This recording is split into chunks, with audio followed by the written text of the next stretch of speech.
Aujourd'hui, Doc Fidelity part à la rencontre de Salvatore, qui est maître enseignant Reiki, une pratique médicinale alternative et douce qui permet de rééquilibrer les énergies chez tout être vivant. Avec le Reiki, on va travailler sur des blocages énergétiques, par exemple, pour que la personne soit plus détendue, que la personne aille mieux.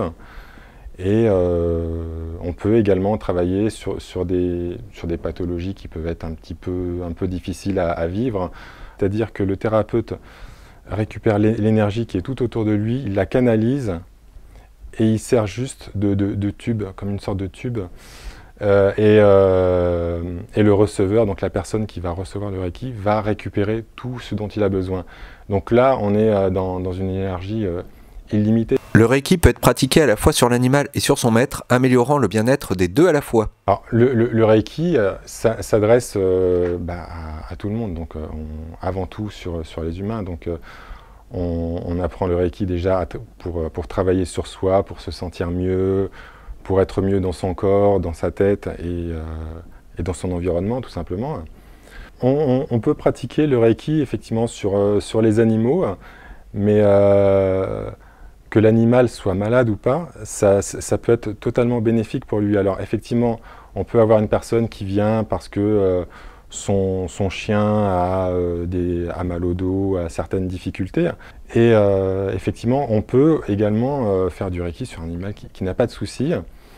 Et là, ça va permettre d'harmoniser, on va dire, les énergies de l'animal pour qu'il soit bien dans son environnement, qu'il soit bien avec son maître. Maintenant, si l'animal est mal quelque part, c'est peut-être pas spécialement sa faute, c'est peut-être parce qu'il a absorbé des énergies ou quelque chose qui est lié à son maître. Donc c'est très bon également d'harmoniser les deux, à la fois l'animal et le maître, parce que la source du problème peut parfois être un relationnel, quelque chose qui ne va pas justement avec le maître. Le Reiki n'est pas encore une pratique reconnue par le milieu scientifique, mais elle tend à se démocratiser et elle reste accessible pour tous. Au niveau vétérinaire, pourrait apporter grandement apaiser les animaux, par exemple dans un refuge. On a des refuges où on voit des grandes souffrances.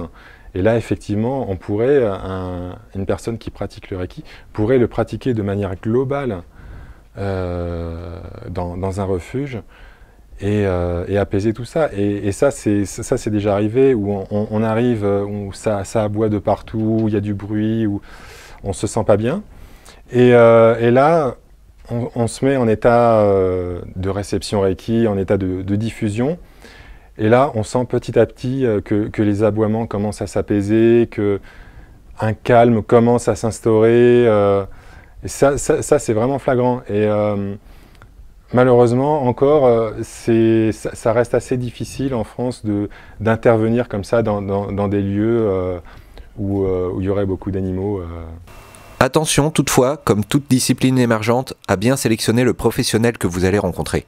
N'importe qui peut apprendre le Reiki dans la mesure où la personne déjà est motivée, où elle a un état d'esprit justement dans le sens où elle veut apporter du bien à elle-même et puis et autour de soi. Le Reiki ne remplacera jamais un vétérinaire ou la médecine. Le Reiki est en complément, c'est-à-dire que lorsque l'animal ou une personne va prendre par exemple des médicaments, le Reiki va avoir tendance à atténuer les effets secondaires de ces médicaments. Alors la recherche d'un enseignant peut effectivement se faire sur Internet. Maintenant le Reiki est pas mal démocratisé, donc on trouve des enseignants, on peut en trouver près de chez soi. Après, voilà, une fois qu'on a trouvé quelqu'un, c'est vraiment important d'établir un contact, qui est une relation de confiance avec cette personne et qui est vraiment un feeling, qui est quelque chose. Salvatore, lui, transmet le Reiki par passion et propose des séances gratuites.